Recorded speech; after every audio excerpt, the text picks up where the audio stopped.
Mga kalalabs, nakikita nyo po ba ito? Ito po ay yung mga kinakain sa mower. Yan, ito po ang gagawin kong pang kuan ba, gawing pataba sa garden ba, itatabon ko sa lupa para hindi madaling magkuan ba, mag-dry yung lupa. Kaya ito po yung gagamitin ko mga kalalabs, no, kasi mahal kasi pag bumili pa ako ng wood chip. Ito maganda ito mga kalalabs, madaling magiging lupa ito. Sakto ito, makakatipid tayo sa fertilizer. Yan para kasi summer na dito, madali lang matuyo yung mga lupa ba. Lagi tayong nagdidilig kaya ito, isa ito sa pamamaraan na nang makatipid tayo sa kuan ba, fertilizer. At saka hindi tayo palaging nagdidilig saka para makatipid tayo sa tubig. Yan ano yung mga kalalabs? Amoy siya, parang uhot ng humay ba? Yung diyami. Yan. Ating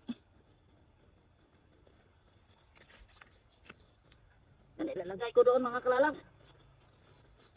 Yeah. Ano lang siya, ganang gaan ba? Nalagay natin sa garden. So, mamadali ito mga lalabs. Lagay natin dito. Ano lang ito, kanang gaan kayo ba? So, sa pag doon kasako na bulon.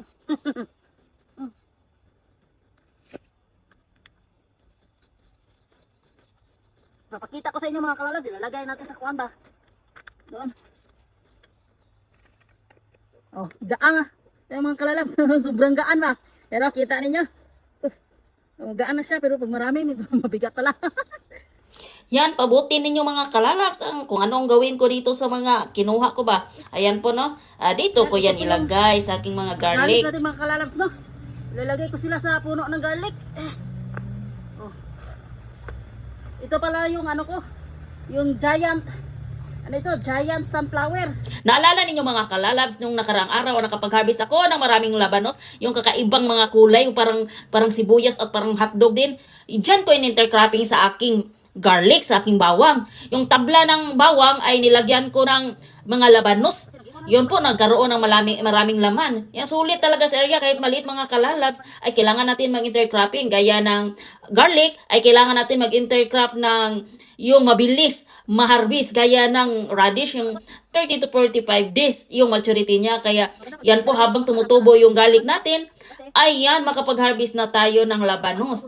Ngayon, ay dahil nakuha na yung mga ibang nutrients ng lupa, ay kailangan natin takpan ng mga organic. Kaya yan, mga damo na malapit na magiging lupa, para maka-save tayo ng fertilizer ba, yan, at saka very organic pa.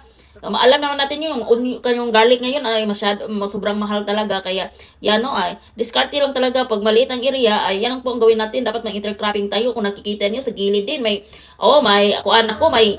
kamatis. Diskarte lang talaga mga kalabs. Kahit maliit yung area, marami tayong mga harvest. Kaya tanim lang talaga tayo ng tanim.